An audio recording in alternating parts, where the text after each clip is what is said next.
আসসালামু আলাইকুম। ওয়ালাইকুম আসসালাম। জীবনের লক্ষ্যটা কি? যেই রাস্তা দিয়ে যাই সেই রাস্তাটাই আপনি আটকায় দেয়। পলা শেষ করে কি ট্রাফিক পুলিশ হবে? ট্রাফিক পুলিশ না, মনের মানুষের বউ হয়ে সংসার সাজানোর ইচ্ছা আছে। পায়ে যে ব্যথাটা পাইলাম মস্কাই গেছে, না মনে হয় ভাঙে গেছে। আমি শুয়ে যাবে, একটু পৌঁছে দিলেন নাকি আমাদের? না, আমি আপনাদের দেখে বিশ্বাসযোগ্য মনে হয়। কেন একটু বিশ্বাস করে, বিশ্বাস করলে কি হয়?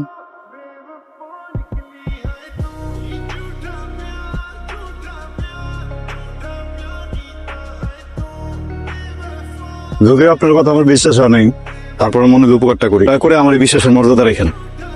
কেমন দাঁড়াইতে তো পারতেছি না। চেষ্টা করেন।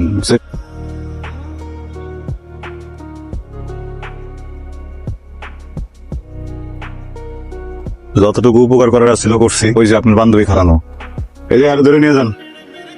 আপনি তো সুস্থ, আমার নাটক করলেন। বিশ্বাসটা যে করছিলাম ওটা অমর্যাদা করলেন। শোনেন, ভালোবাসা যুদ্ধ সব যায়, মানুষের সাথে একটু মিথ্যে কথা বলে কিছু হয় না।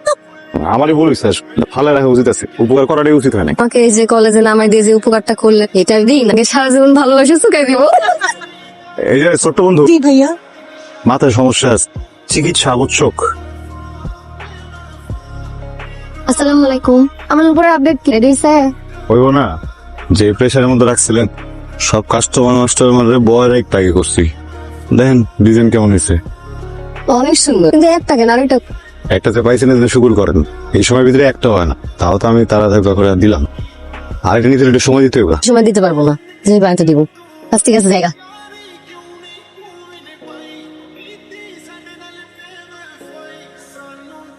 নপুর, আর এই যে টাকা। কেন? বান্ধবী আমি যাই, তুই থাক। স্পেশাল কাস্টমার এই নুপুরটা টাকা লো মনে। এত রেগুলার কাস্টমার থাকতে আমার স্পেশাল প্রশ্নের উত্তর আমার জানা নেই। গয়না তো ভালো বানানো শিখছেন, বিনয়টা শিখতে পারেন নাই। আপনার চোখে তো আমি অন্য কিছু দেখতেছি। আর লজ্জা পাইতে হবে না। আসেন, হাত দিয়ে আমার নুপুরটা পরে দেন। মানুষের দেখলে কি সুযোগ কিন্তু জীবনে বারবার আসে না।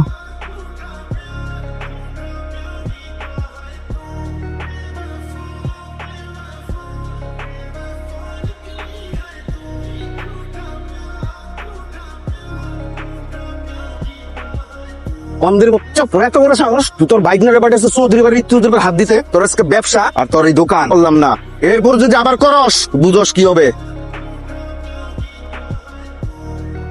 মামা, মামা কি দিছে? রূপার চাচাই ছিল, তোরে না পাই আমার এই অবস্থা পড়ছে। আর হুমকি দিয়ে গেছে, তোর লগে সম্পর্ক রাখোস তোর ছাড়বো না। খারা তো নিজের জানের মায়া যদি না থাকে কিন্তু তুই তোর আর কেউ নাই, তাহলে আমি তো কেউ। এবার পরে কানাডা চলে গেছে এঙ্গেজমেন্ট করে রেখে যেতে। আপনি কি বলেন? কিন্তু রূপা এই যে এরকম অমনি চলে আস, তাহলে আংটিটা পরাই দিক। আংটি? কিসের আংটি? ছেলে পরে কানাডা চলে যাবে, তোকে আংটি পরে এঙ্গেজমেন্ট করে রেখে যেতে। তো আমি চিনি, রাস্তাঘাটে খালি আমরা জ্বালাই।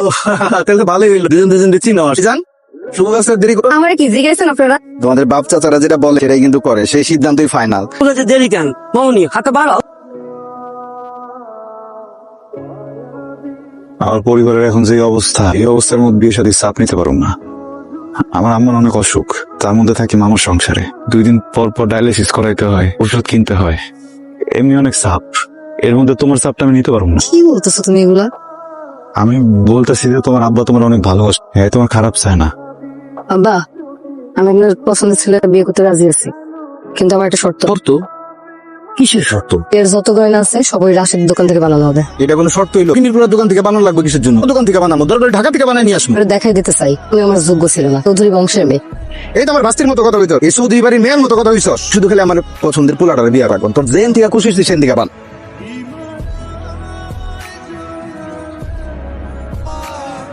তোর ভাইবা দেখ, এই এক জীবনে ভালোবাসার মানুষটা ছাড়া ভালো থাকতে পারবি?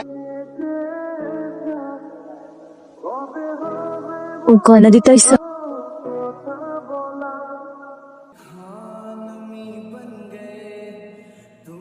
তুমি ভালোবাসার মানুষের বিয়ে কেমনি হয় দেখতে? দেখা শেষ। গয়না দিতে এসেছিলাম। চোখে পানি কেন? এখানে চাইলে চোখের পানি মুছে ফেলা যায় না। আমিও পারতেছি না, তোমার স্মৃতি মনে পড়ে। কেমন যেন অস্থির লাগতেছে, মনে হইতেছে তোমার ছাড়া থাকতে পারবো না। আমিও পাল্লাই যাই, ওই জন্য কিছু একটা করে জীবন কাটায়। কি যাবো, কি করবো আমি? আমি তাই করবো, শহরে যে মাকে মাসে মাসে টাকা পাঠা হয়ে যাবে, মাকে আমরা আমাদের কাছে নিয়ে আসবো। এত ভাইবে লাভ নাই, কালকে আমার বিয়া, পারালে তার আগেই পালাতে হবে।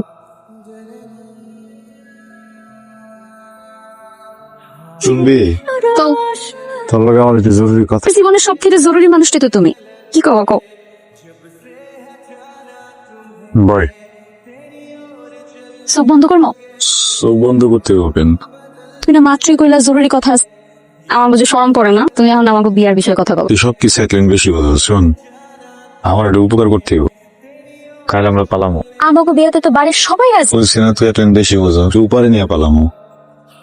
মানে তুমি এগুলো কি কইতেছি? বুঝতেছি, কথাটা শোনার পরে তোর একটু খারাপ লাগছে। বেলা থেকে তোর নিজের বোনের মতো দেখছি। আমার জীবনে যদি রূপা নাও থাকতো আমি তোরে বিয়ে করতাম না। কাল তো রূপার বিয়ে নিচ্ছি, এর আগে পালাই যাবো।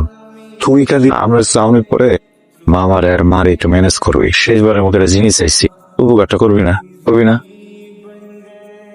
ঠিক আছে, কি করতে হইব আমারে?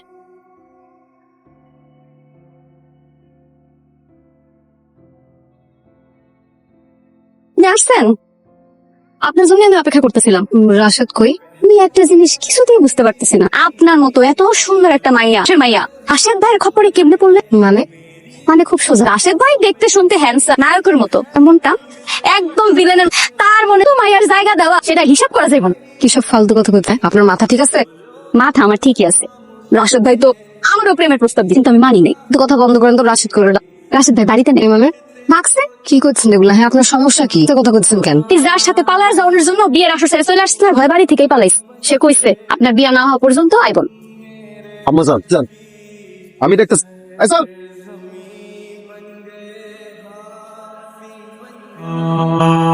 কি অবস্থা এখন? অবস্থা বেশি একটা ভালো না। লাইফ সাপোর্টে রাখছে। ডাক্তাররা কইলো এনে কি ঠিক মতো অক্সিজেন পাই। আল্লাহ ভরসা, কোনো চিন্তা করো না, ফুকু সুস্থ হয়ে যাবো। উপরে তো বুঝে গেছে, রাতের বেলা আম্মা সুস্থ হয়ে পড়ছে, হাসপাতালে আছি। ওর ব্যাপারটাও বুঝতেছি, কি করবো বুঝে গেছিস না? তুমি একটু শক্ত হও। তোমার না আমি একটা কথা বলতে চাই। রাশেদ ভাই, তুমি না এতদিন একটা ভুল মানুষের ভালোবাসো। কি ফালতু কথা বলতে? রূপার লেগে অপেক্ষা করতে করতে নিজে তাকে বাড়ি যাই। বাড়ি গিয়ে দেখি সে অন্য একটা পোলার বিয়া করে ফেলতেছে। উল্টা উল্টা কথা কইছিস আমার সামনে। যা কইতাছি সত্যি কইতাছি। ইয়াসিন